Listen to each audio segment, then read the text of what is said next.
Welcome back to my channel. I'm Duncan, and in this video I'm going to discuss the Holga 120 GCFN and tell you about my less than satisfactory initiation into the cult of the Holga camera.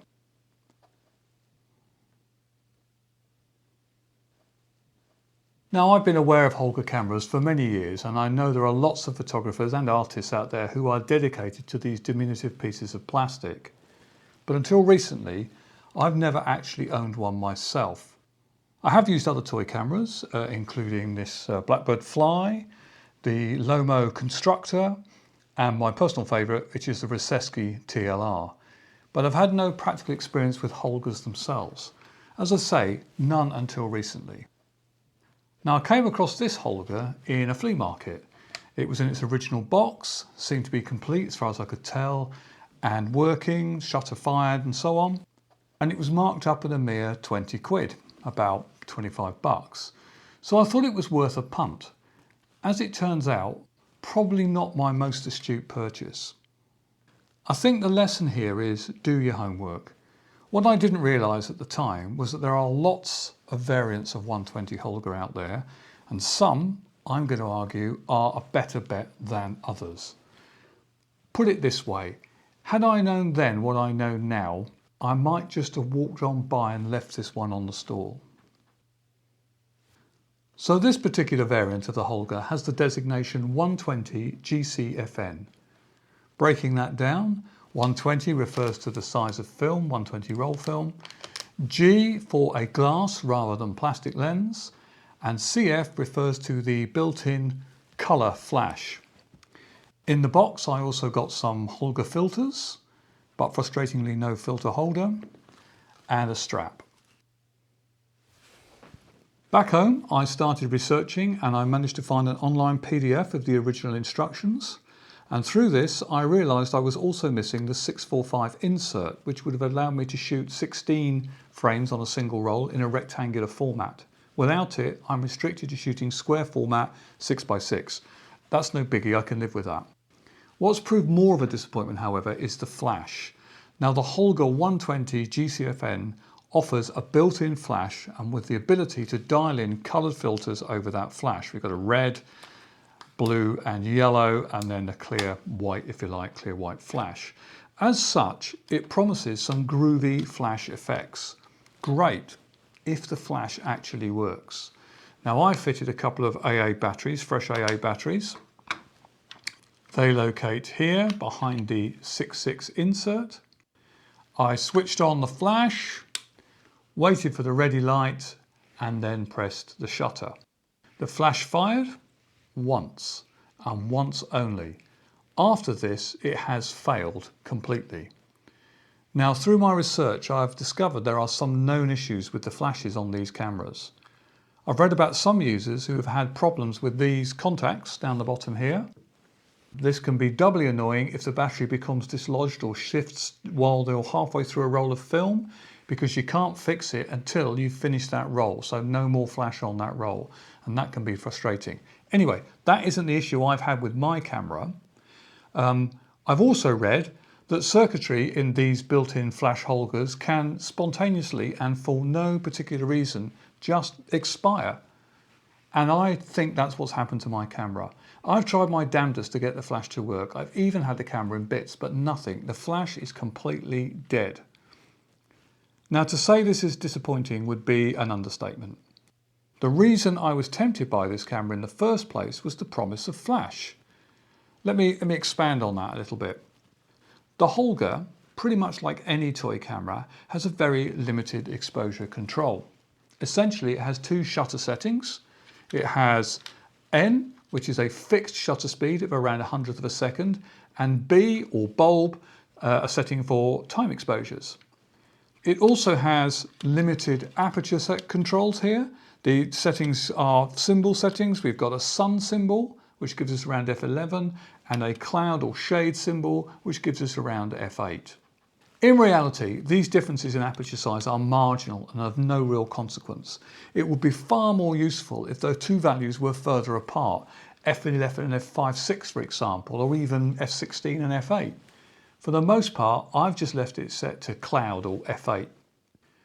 What this means is that good exposure is only really achievable in the right context, with the right ISO film, relying to a greater or lesser extent on that film's inherent exposure latitude to yield a usable negative. As many have commented, the Holga is not really a beginner's camera.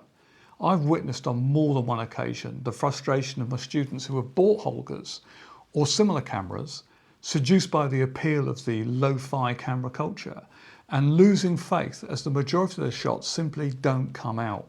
In anything other than ideal conditions, there's simply not enough light entering the camera to make a decent exposure.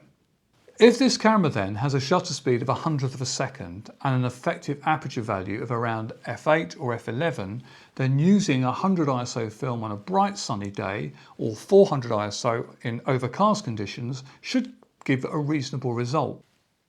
But if you work indoors or with slower film, then underexposure will be the order of the day. In most instances, you'll be lucky to get anything even vaguely usable. If we introduce the flash into the equation, however, everything changes. Instantaneous indoor low-light photography is now a possibility. Flash output is measurable. It's a constant.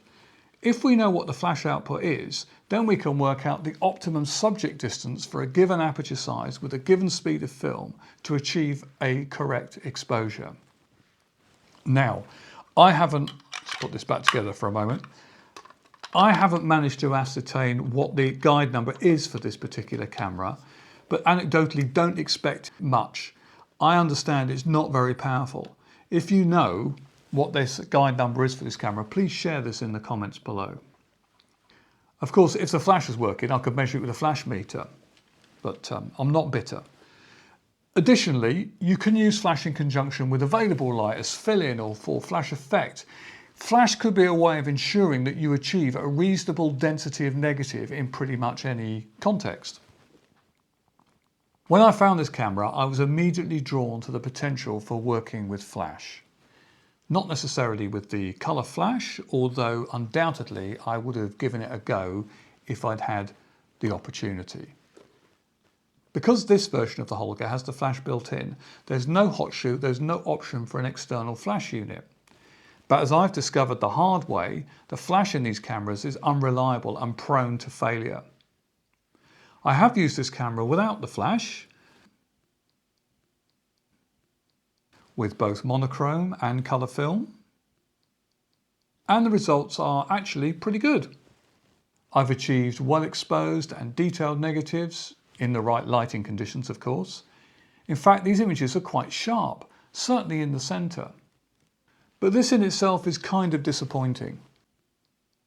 As previously indicated, the designation G refers to the fact that this lens is made from glass, whereas the non-G variants use a plastic optic. Now, whilst this single glass element is no threat to the likes of Zeiss or Leica, it does render a half-decent image, especially given the relatively large negative size with a small degree of enlargement, such as what I'm showing you here. But is that really what I want from my Holga? Probably not. Arguably, the joy of toy cameras comes from their lack of refinement. We delight in the lo-fi image qualities, celebrating and exploiting lens aberrations and questionable definition. Toy cameras should give us flawed images, or they simply don't make any sense. These pictures don't look a million miles away from something I might have shot with a more conventional medium format camera, certainly at this scale. And when you factor in the dead flash issue, well, this camera's just not giving me my full Holga experience. Maybe I've been unlucky. Maybe you've had better relationships with your built-in flash Holgas, but I'm afraid my experience leaves me reluctant to recommend the Holga 120 GCFN. That's not to say you shouldn't buy a Holga, far from it. There's a great deal of satisfaction and creativity that you can bring to your photography by working with toy cameras.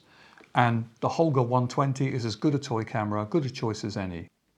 Just maybe not this particular version. I've since learned that the basic Holga, the 120N, does in fact have a conventional hot shoe. Anything that the colour flash can do can easily be achieved with a 120N, and an auxiliary flash gun and some coloured gels. In fact, using an auxiliary flash gun gives you even more scope and more control. So if you're looking to venture into the wonders of the Holga sphere, I'd say get yourself a basic 120N with its proper hot shoe and its crappy plastic lens, and give all this colour flash nonsense a miss. Well, that's what I should be saying. But all this begs the question, why on earth then did I go out and buy this?